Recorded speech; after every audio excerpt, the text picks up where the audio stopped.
Donc, la saison de spectacle à la salle de la Polyvalente La Vigne a commencé le 3 février dernier avec un show de Grégory Charles et on s'attend à plusieurs autres spectacles de la part d'humoristes et de chanteurs et d'autres artistes musicaux au courant de l'année 2023. Parmi ces shows-là, ici à la Chute, on s'attend à voir l'histoire du blues de Brian Tyler qui est aujourd'hui avec nous en studio pour parler de ce spectacle. Donc, pour commencer, parlez-moi un petit peu du déroulement de votre spectacle, puis à quoi est-ce qu'on peut s'attendre en fait? Le spectacle est quand même assez spécial. C'est un spectacle très éducatif, interactif. C'est un spectacle qui mélange le multimédia, l'animation et un bon show de blues.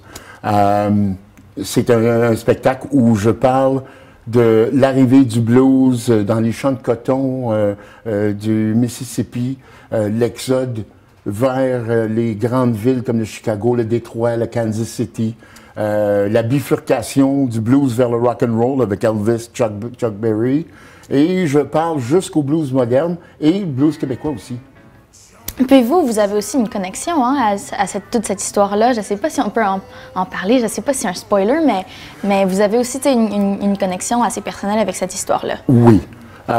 C'est sûr que je veux que les gens viennent voir le spectacle, mais je peux vous dire que à toutes les fois qu'on raconte une histoire, on doit raconter l'histoire par rapport à une perspective. C'est quelqu'un qui voit, qui vit, qui raconte. Moi, dans mon cas, j'ai la chance d'avoir des gens qui ont vécu dans l'esclave dans mes ancêtres, puis qu'ils ont eu un parcours que j'ai pu intégrer dans l'histoire pour venir jusqu'à moi. Alors, là, je mâche mes mots un peu pour ne pas dévoiler le punch. Par contre, c'est intéressant de voir comment est-ce que les personnages que j'utilise dans l'histoire du blues sont reliés au blues et reliés à moi aussi. Mm-hmm. Puis en fait, pouvez-vous me parler un petit peu du processus de, si je peux dire, construction de ce show-là? Comment est-ce que vous avez... Comment a été le processus de, par exemple, trouver toute l'histoire derrière le blues, etc.? Si vous avez des anecdotes aussi avec des personnes avec qui vous avez parlé. Bien sûr. Moi, ça fait environ 10 ans que je veux faire ce projet-là. J'arrête pas de dire 2 ans que je travaille dessus, mais il y a eu une pandémie, fait que c'est plus comme 5 ans que je travaille sur le projet. Au début, j'ai essayé de trouver le temps pour monter ça, mais c'était quand même gros. J'ai trouvé une bonne façon de présenter le projet, mais c'était pas vraiment à mon goût. Tout d'un coup, il est arrivé une pandémie mondiale. Ben, j'ai eu 2 ans pour travailler à plein temps sur le projet et ça reflète beaucoup sur le résultat que je présente sur la scène, qu'on a pris tant de temps que ça pour vraiment monter l'histoire. C'est raconté vraiment de la façon que moi je veux la raconter. Puis c'est perçu de mes yeux et transmis au public. Alors, c'est spécial. Les gens ne pourront pas avoir un spectacle comme ça ailleurs parce que c'est vraiment un spectacle de mes yeux offert au public. Puis, bien, on vient de parler de pandémie un petit peu.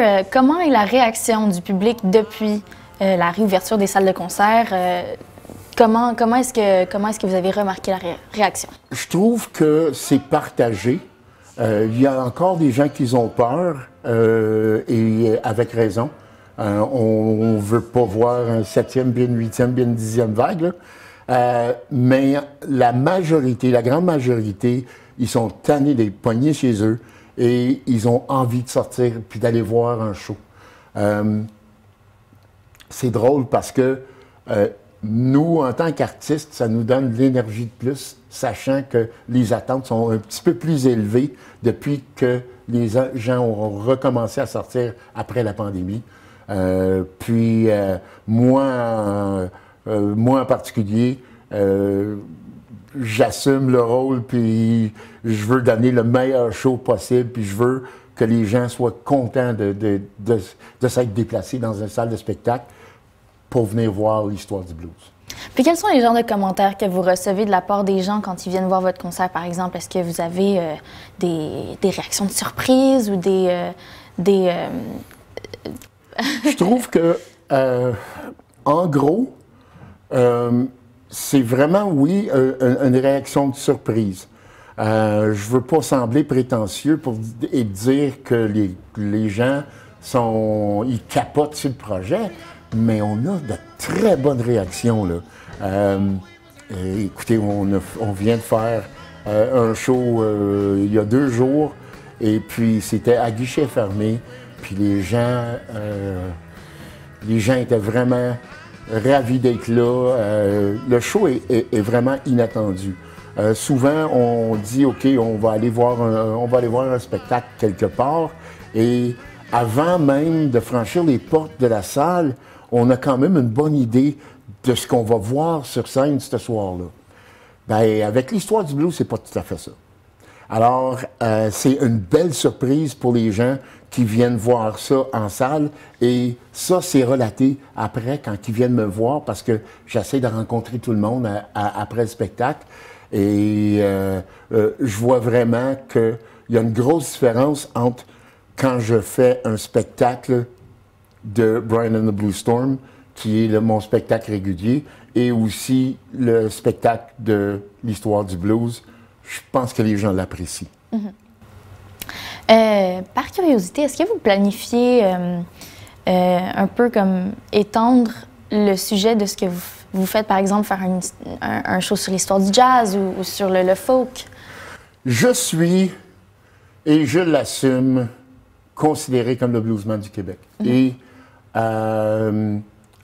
c'est drôle parce que les gens ont de la misère de me permettre de faire autre chose. Il y a quelques années, j'ai voulu faire un spectacle que j'appelais The Brian Tyler Project, et qui était tout sauf le blues, et les gens n'ont pas voulu. Ont tout simplement pas voulu. Alors, je reste dans le blues, puis c'est parfait. Par contre, actuellement, je parle d'un côté du blues.